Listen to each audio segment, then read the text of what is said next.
So, 2020 was a tough year for everyone, but we still managed to get out and ride when and where we could. In fact, we covered 14,000 miles in the saddle of the MT07 and explored a lot more of the UK than I'd set out to at the start of the year. But in every video, every post and message I received on Instagram and YouTube, I always received the same question. JBL, how long did it take to plan this route? What did you use to plan your route? How long does it take to plan these routes? Well, I hope the people that ask them questions are here today watching this video, because this is exactly what it's going to be. See you after the intro, where we'll talk a little bit about how I plan a motorcycle route.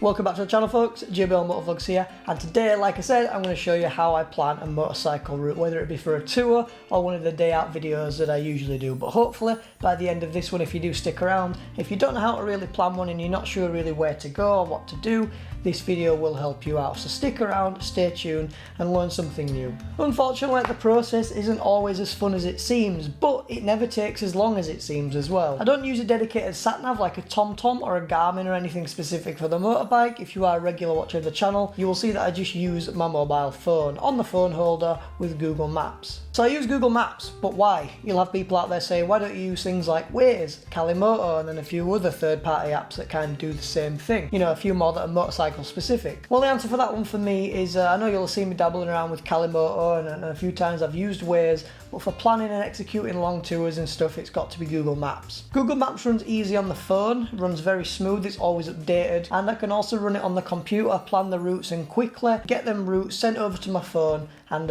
bish bash bosh, we're off riding the bike. So I know the other ones I've mentioned as well, GRMoto, there is a feature on there where you can go on the browser, plan a route and throw it over. But for me personally, Google Maps is just one I'm familiar with, I know my way around it, and how to plan a route. So I'm going to split this video into two sections. We're going to go through the day trips that I usually do, and then we're going to talk about bigger things like the tour, and I'm going to use the NC500 that I did last September as a good example of how I plan that route. As for the day out example, I'm going to show you how I plan a normal route for somewhere I've never been, and a little case study for that. We're going to do the Hartside Pass tour that I did just before Christmas last year, which was a fantastic run, and I definitely intend to go up there this year with a longer day in mind and take a few buddies along. So we're on Google Maps here. I'm going to show you the screen as well, what I usually do. So when I open Google Maps, I'm not going to show you where I live, obviously, but we're going to use Keighley as, let's say that's where I live, because it is nearby. So first thing I do is obviously, you know, have a kind of a destination in mind, and you'll hear all these cheesy things, you know, like the destination doesn't matter, it's the ride there. Like, yes it is, but you need to know where you're going, because you can't just ride into oblivion. Well, you can, but that's a different topic anyway. So my example for this is Hartside Pass. So the first thing I'll bang in is Hartside Pass. So it shows me where exactly Hartside Pass is, and then I kind of just zoom out and have a little look at how far we're looking. So if I went for directions, starting point. So straight away what Google Maps does is it gives you the quickest route possible, which, you know, some people might want that. But if I'm starting from Keighley, I don't really fancy going all the way up the A65 and then onto the M6. That's not exactly the best route. And I know that in the middle of this is the Yorkshire Dales National Park, so I can probably kind of get a route all the way through. So the thing I did for the Hartside Pass video is just drag the route. So this is again why I use Google Maps. So if we do zoom in, I can see we've got Malham Cove.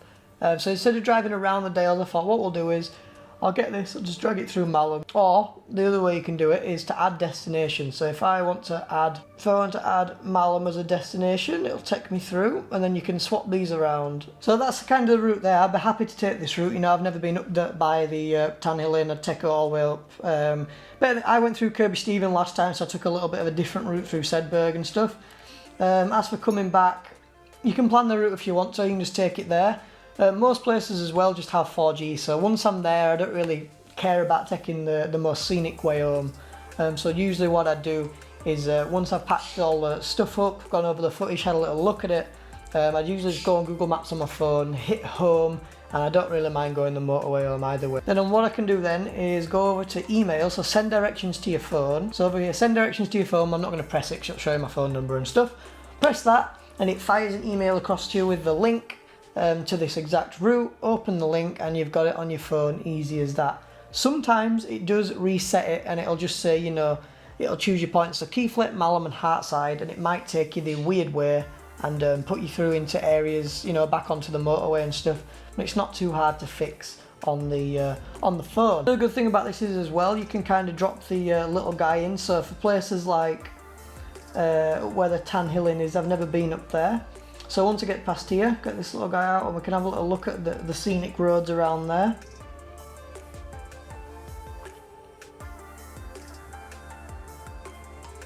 As well, so I think this should be Buttertub's Pass if we, it is coming down the other side of it, brilliant. So yeah, as I mentioned, I told you it's not as exciting as it seems planning these routes, but it really is quite simple. It's just kind of jump on there, have a little play around with the route and stuff, go onto the street view, have a look around all these little side roads, because one thing is if you do seem to drag the route across somewhere like the Yorkshire Dales, sometimes it might throw you in a little side road route, and if you do drop the little man in, you'll see that you're kind of down some farm tracks and stuff, and sometimes they're not the fun.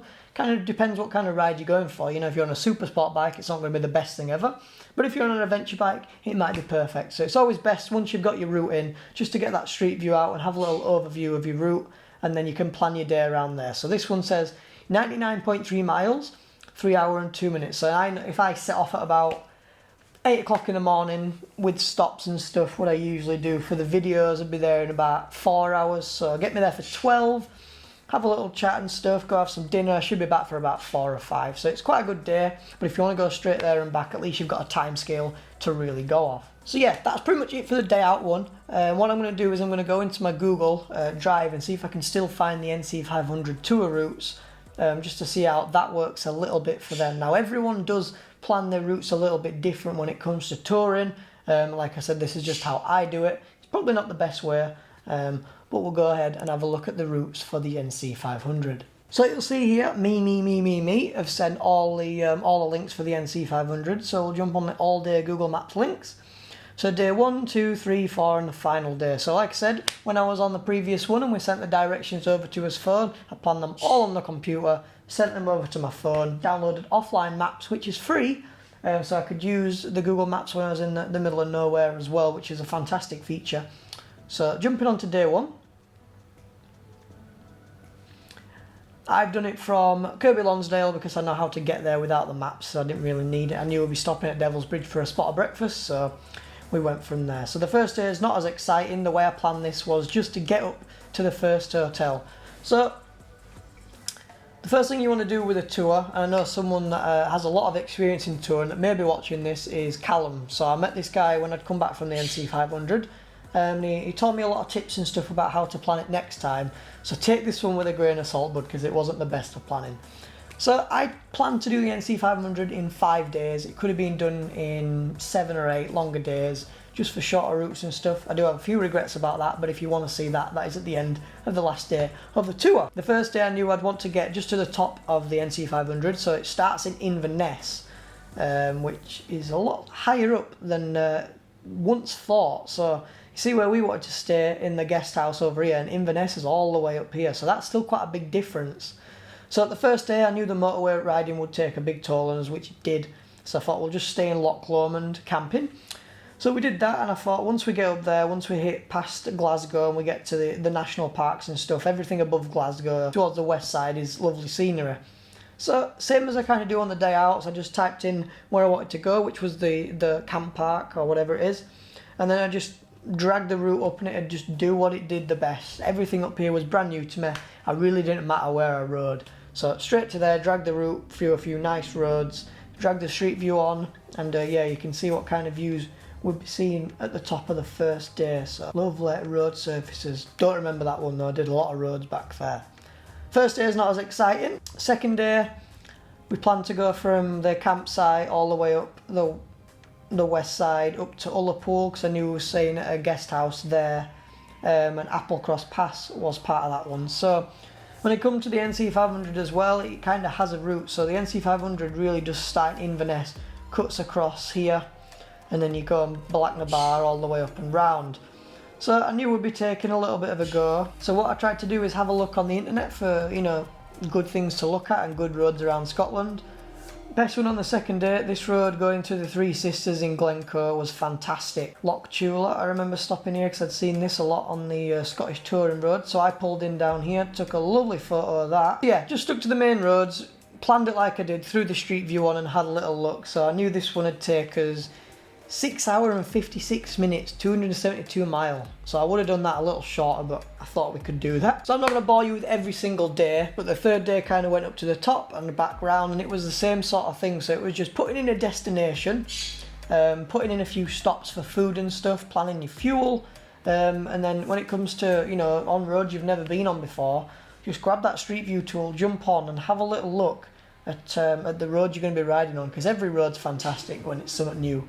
So that's how I did the NC500. If you are interested in that, I did that in September. I'll leave the playlist up here if you do want to go watch it, and I'll also leave the Heartside Pass video at the end of the video as well. Apart from that, guys, I hope you did enjoy the video and I give you a little bit more insight to how I plan my tours and videos, and wherever I do want to go on a day out where you see the phone on the mount, it's been planned exactly like this.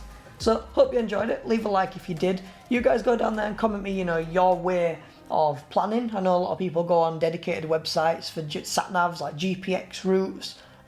Some people may use GRMoto. If you've got the subscription, it does have this feature. And if you use this feature as well, let me know how can I improve on it, and you know what art are doing what's the best. So thank you for watching. Hope you ride safe, hope you stay safe, and I'll see you guys in the next video.